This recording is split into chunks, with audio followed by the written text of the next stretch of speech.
3. Yo, Woodberrytv got a new guest. Tell us who you is. MackMason, no spaces, that means no room for error. Dark Side Bushwick's very own, we in the building. What's poppin'? What's good, man? Thank you for stopping by the Woodberrytv. Alright, man, so tell us, where you from, what you got going on. From Dark Side Bushwick, Brooklyn, original. Been in Pasadena now for like 10 years. Actor, rapper, just finished wrapping up a movie like 2 weeks ago. Shout out to Fredo, Starr, the whole team in New York. The music is popping right now. Yeah, we calm. Okay, so you're an artist, entertainer. I mean, what is that like for you? It's what you make it. You know what I mean? I'm a person, I got a lot of good relationships. My relationships are my resources, my network is my net worth. So I'm just thankful to, be able to navigate in spaces and be accepted for being myself, and be prosperous for opportunities and all that. So you originally born and raised in New York. Let's talk about how was that for you and what was that like? I'm from Hancock Street. I grew up in the trap house, to be real. What you saying, the where? Trap house. No, I'm saying the where though? Oh, Dark Side Bushwick, Hancock and Wilson, you know what I'm saying? I'm 1225 Hancock, born and raised. Life was calm. I grew up looking at niggas outside getting money. I grew up across the street from one of the most notorious Bushwick trap houses and crack spots. Rest in peace, Lawyer Prince. My block was a different type of block. It was like what you see in Paid in Full. That was my block. Paid in Full was my block. It's $100,000 dice game. Niggas getting body. I'm seeing murder from 7 years old. Like that was where I came from. You know what I mean? Wild fiends living in the crib. Wild niggas hustling in the crib. Niggas is selling work to their moms and their cousins. Like I grew up in that environment. Respectfully, like that's no cap on the rap. The movie come out, you know what I'm saying? Oh well, let me break that down. Just finished coming back from New York. We shot episode 1. It started off the idea of a movie, but they ended up making the episode. The Tunnel, Fredo Starr's directorial debut, written by Fredo Starr. Shout out to Jay Lateef.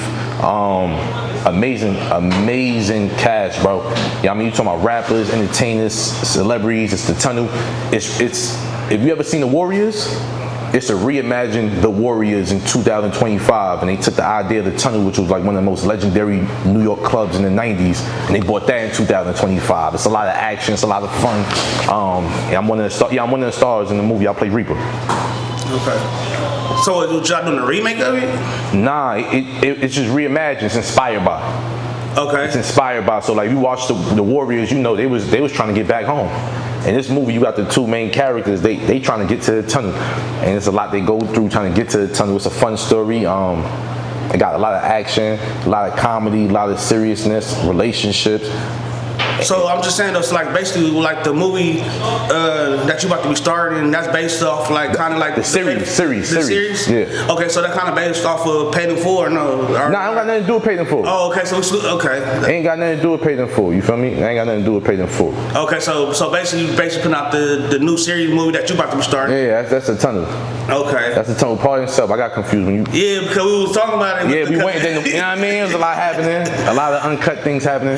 Yeah, so that's what happened to throw it off. We was talking about the Paid in Full, but then it came with the water, so that's why I got kind of. No, you good. So to go back to the Paid in Full reference, it was just like if you look at how life was looked at when you being from LA, right? You being from Pasadena, you look at how you seen New York life through Paid in Full.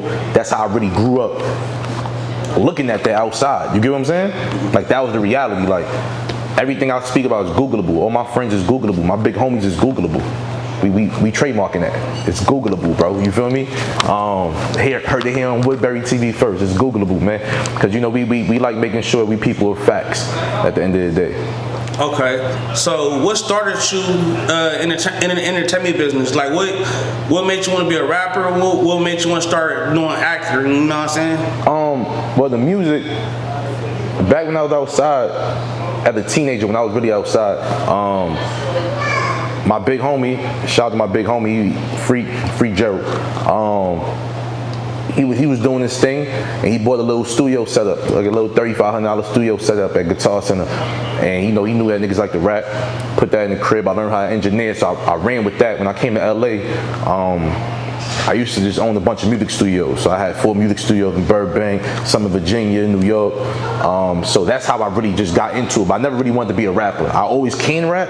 I used to have the crazy lisp growing up, and I never was confident as a rapper.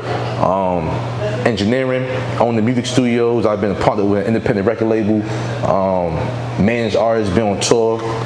At a certain point, I looked at it like, I don't want to be 45 years old talking about what I could have did in my 30s when I know I'm talented. I can do something. So, that's how I got into the rapping. We just dropped Go Hammer Go. That was viral. Okay. Wait, say what now? What's the name of it? Go Hammer Go. Go Hammer Go. You heard? Okay. MackMason, no spaces. Go Hammer Go. That's out right now. You just dropped that? That was dropped May. We about to shoot the next video for Soho. That's about to drop. So right now, are you like working on a project of some sort? Yeah, Tales from the Dark Side. Tales from the Dark Side. That's gonna be my first EP dropping. Like I said, I'm a Dark Side Bushwick original. Qualified, solidified in my town. So it's great to let the world be introduced to the world I've seen. Like how in LA y'all had NWA, you feel me? You go to certain places, you get to experience something that you never seen before. That's the same thing. Tales from the Dark Side. It's a different type of lifestyle that you ain't see out of Brooklyn. Okay, so during that time in Brooklyn and New York, who inspired you? Who did you look up to in the music? And what inspired you? Like, how did that inspire you to start doing music? You know what I'm saying? Respectfully, though as many people I can name, the first person I have to name is Jay. I'm from Brooklyn, bro. I started selling crack at 14. There ain't no more successful crack dealer in this world that graces planet than Jay-Z. You feel me? So that was always there. You can do it.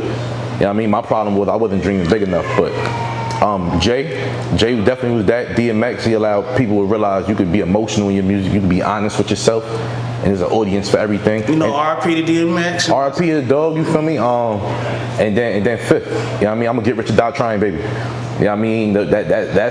That's my generation's paid in full. There's get rich or die trying. Boy, listen. They say drilling now. We was going on missions back then to get rich or die trying. That's a snap effect. But yeah, those right there, those three, Jay-Z, DMX, 50, real New York shit. I ain't gonna lie. Shout out to music everywhere, but those was my guys. So okay, now you out here in LA. You doing your acting career stuff. What inspires you to be an actor now? Like, what making you transition from being a rapper to an actor? Blessings and great relationships. Like, shout out to Fredo, Starr. Met him some years ago. At the Jamaican spot. That's when I owned the studios. Invited him there this is a lesson for networking. I invited Fredo, Starr to my studio. I said, listen, I'll give you a free 8-hour session with the engineer included. And I just built a relationship. We started owning music studios together. This is in the middle of COVID, so he hit me one day like, yo, I'm writing a fly movie. You in it? You feel me? Just be ready. You don't really think too much about it. A few years later, he hit me earlier this year. We green light, we ready to go, we shooting. So I just had to, reach out to a lot of my acting friends and relationships and just, get myself as prepared as I can be for the role.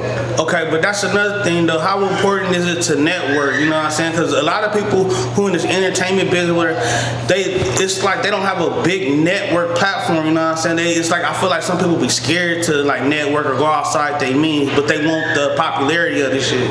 Man, your network is your net worth. You feel me? Your relationships are your resources. Nobody cares what you know if you don't know the right people. It's just being honest. You see a bunch of people that just can't break the mold. And the difference is knowing people in spaces that got the information you need. And that really comes to just having value you bring to the table. Like, people want to know how to network. This is what you do. You can cultivate any relationship in 6 months. First, you meet the person. You gotta make yourself available and accessible. You feel me? You gotta be positive, productive. People like good energy. Misery loves company. You know what I'm saying? Like, nobody wants to be around negative energy at all. So first and foremost, make sure you come to the table with the right energy. Be the best version of yourself. Then when you in these spaces, right, and you moving, you staying aligned with the universe, everything come to you. So when you meet these people, you just know what you got to present. I appreciate your work. I got this going on. You just build relationships. You just talk. You have a conversation. Then you focus on the commonality. What do we have in common? The complementary. What's the different things we know that help each other? And you never focus on the differences. Too many people go negative first. Yo, he from here, I'm from here. Nah, nigga, I know we two black men, we going through X, Y, and Z, and we here right now. So that right there opened the doors, because it is what you know, but you usually get what you know from who you know. You know what I mean? That's the difference. That's the, I get this role because I'm blessed to have a relationship, and I can hit up my friends on a bunch of TV shows and movies and say, how can I prepare for this? And I'm not sitting there and just looking like a chicken with the head chopped off. Your relationships is everything, bro. You know what I mean? And if you don't value that, then you don't value yourself. For real, for real. Woodberrytv. Exclusive, y'all heard it first. So, okay. The movie's fit to come out when? The series. The series. You good. They in post-production now, so they chopping it all up. I don't know. I know it's dropping soon though. My job is to go there and do what I do. You feel me? I know they working on episode 2 right now. We gotta start shooting that soon. So hopefully it's packaged up and ready to be introduced to the audience really soon, bro. Okay. So let's talk about the new wave though, you know, about streaming and rappers, you know what I'm saying? Like, how in tune are you into that? I'm a viewer. Like, I'm not on niggas stream. I'll be a liar saying, like, I'll see the clips that people have that go viral. But yeah, I'm happy for anybody getting their money, bro. You feel me? Anybody getting their money, like the streaming, I rock with it. I know niggas that do stream, but I'm not in that world right now, respectfully. Yeah, but are you like paying attention or watching it a Absolutely. little bit? To see like the streamers are becoming the new rappers of this generation. But the streamers are taking the place of reality TV. Think about it, right? Like, you go back 10 years ago before, like, we're streaming, that's in real life content. It's what's happening right now. Like, it started off traditionally a person playing the video game, but like, you go beyond that, you don't care about who playing the game. Anybody can play a game. You go about the personality, the character, what they're going through, how innovative they are, how creative they are. You have a bunch of people that's at home not doing nothing, and they want to watch somebody. So if you entertaining, that's dope. So that's the new reality. Like a reality show back in the days, they used to write a script for it. This is the unscripted reality. And they do the same thing. Look at Kai and all them, you know what I mean? Like, they be innovative. They writing scripts. Like, he had the whole blown up his house joint. Like, that's it. But like, when I watch like YouTube and stuff like that, right, I see like more of the fan bases of like that used to be rappers, or they're hopping more of chasing like the Duke Dennises, the Kai, the Speeds, you know what I'm saying? Like the DDGs, I don't think they chasing it, right? And like, I'm happy you brought up DDG. Like, he's a streamer that went into the rap world. You know what I'm saying? Like, Son had a hit with Blueface, respectfully. When you look at, I don't think it's rappers trying to chase and see what's over. Are they taking rappers' audiences? I think the same person that listens to the song is the same person that watch a movie. You feel me? Like, that's the same person that reads a book. Like, we're multifaceted human beings. We want something to do with our time. And COVID made us realize we could get lost on the screen. You got, you know what I mean, Tory Lanez with, what was the quarantine radio, you feel me? Like, you had all these things going on, but people realize like, oh, we're interested in watching other people. That's what you got Instagram Live and all this for. Streaming ain't just it's just a platform where you could do it and you get some money back for it. You want my time, you want me to be exposed to the public, and you want me to tell you everything I'm doing all the time, you gotta pay for that. And you get a real audience, like the following, the real-time following.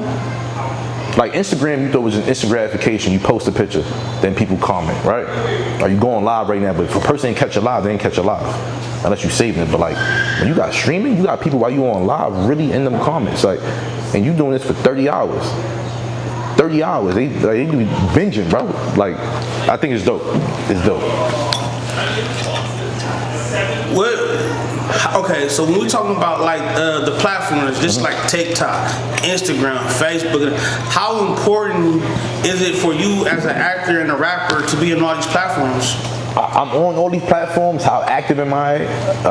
Probably could get better. You know what I mean? I'm more Instagram heavy, Twitter. But I'm saying how important is it for anybody, like any artist or anybody has to be. Back in the days, as an actor, right? Think about this. You could be a rap, like one of my co-stars, phenomenal artist, you feel me? She a dope rapper in New York. That got her noticed to be in the film we in right now, you feel me? Or like, you could sit there and be doing skits and a person, yo, he's dope, I want to do a movie with him. Or even like a rapper, like you don't need to go to a label to get a person across the world to hit you up and hear your music, you feel me? Like, you could sit there and put it out there in real time, and if people grab onto it, they grab onto it. You got Instagram ads, Facebook ads, you got a bunch of tools at your disposal. Like, if you're not taking advantage of that, then you shouldn't be putting out music. Or at least you shouldn't be looking for no form of success. Nobody gonna give it to you. You feel me? But a struggling artist who's starting from ground zero though, right? Where should, in your opinion, where should they start from? You know what I'm saying? When they're trying to build these platforms and trying to get noticed. I think before we talk about the platform, let's talk about the content. When you say struggling artist, like, are you recording off your phone? You feel me? Like, and look, you can even do that. This is a struggling artist. You ain't got nothing, right? You don't really want to pay for no studio time. If you could get a $200 budget, think about it like this. You need at least $200 to make a song. Because you got to book that studio time and you need to mix and master that song. And then you make sure you're on United Masters, a distro kid, or whatever else to push your music. You feel me? But if you can't do that, you can still sit there and make this music on your phone. Like, go buy a beat, go pay for the beat, you feel me? If you don't know no producers, go buy a beat, go make your music. Still get it mixed and mastered if you can. Like, that's big. Like, if a person don't want to hear enough, if it don't sound good, nobody want to listen to it. We're past the era of just putting out bullshit. Sonically, it has to sound good. Now, when you go to the content, when you post, you gotta be posting, bro. Before we were talking about, like, you gotta plan it out. You feel me? You got your song. Now, what's your treatment? What's your video? Get your video right. Like, my man Louis Peso, shout out to Louis Peso. That's my bro. You know what I mean? Viral. That's my guy. He says, I was in a studio session with him one day, and it's a lot of niggas there. I'm not gonna name everybody. But he said, yo, niggas be saying they rappers, but if you're not investing in your music, if you're not paying for your songs to get mixed and mastered, if you're not putting out videos and don't call yourself a rapper, you're a person that like making music. And immediately, like, I don't know how everybody else in that room felt. It made me realize, like, you gotta be active, you gotta be present, you gotta be consistent. We all, in our minds, we all want to start something tomorrow, but it's like, yo, you really can just do it right now. It's not that hard. Like, and social media is the best thing in the world. Like, people share, people like, people repost. All the things that could get you awareness, people do those things for free if you got good content. If you got good song, if you making good skits, if you putting out good quality, like you behind the camera. You ain't got no bullshit camera, like you know what I'm saying? Like, you invest in yourself, because how people receive the information they're getting from you is depending in, like, just determining the likelihood that they're gonna return back to them. You feel me? Why you want them to follow, like, and subscribe? Because you want them to see your stuff again, but they gotta now want to see your stuff again. So I think for struggling artists, focus on your art. When you feel like your art is at the point where you unapologetic, you know what you do, you confident, you comfortable, then you put it out. And when you put it out, take that shit serious, like a job. But what about the people who feel like there's no support behind them, you know what I'm saying? And they feel like, you know, I'm doing all this content, I'm doing all this making music, but nobody fucking with it, you know what I'm saying? And then you bring up Trap Queen. Like, Fetty Wap sat there, took a song, took a video, and pushed the same song and video for 2 years. Like, you don't need people sharing shit. Instagram ads, bro. You shoot the video or shoot the content, you could do it off your phone if you don't want to get a professional budget. You feel me? You want to make it go viral, you pay for it to go viral. You pay for it to go viral, bro, $5, $10. But if you got good content, people are going to return. People going to like it, people going to share it. That's where the organic shit come from, but you can get the reach. You can get the reach. You don't gotta be down your page.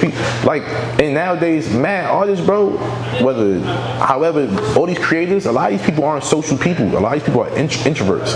You just see in their life, or you see in a part of them where they are comfortable in front of the camera. A lot of them ain't got big circles, but when you make something that's catchy, it catches on. You know what I mean? Put it like this: you ain't never seen nobody put no money behind fight videos. Why is that? You don't need to. It's entertaining. People gonna like, people gonna share it, people gonna subscribe.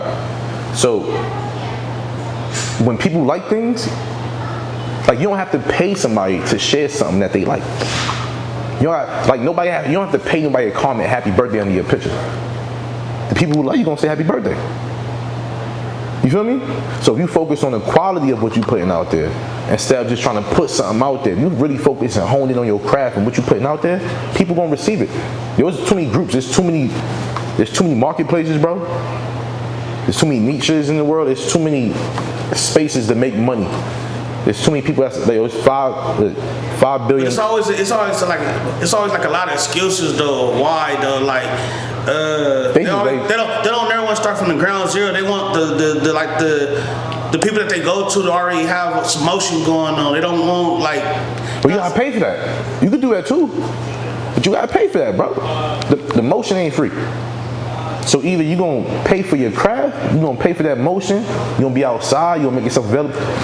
Either you're going to spend some money and get some attention, you're going to pay some money and get some attention, or you're going to pay for yourself and hope for some attention. But the investment, guys, start in yourself. A lot of people, they want instant gratification, bro. They want to put a song out there and they wake up tomorrow and they got 1 million streams. That's not the reality, bro. That's not how it happens. Consistency, doing what you can do and doing it to the best of your ability, bro. All them excuses, bro, that's just niggas that don't want to do nothing.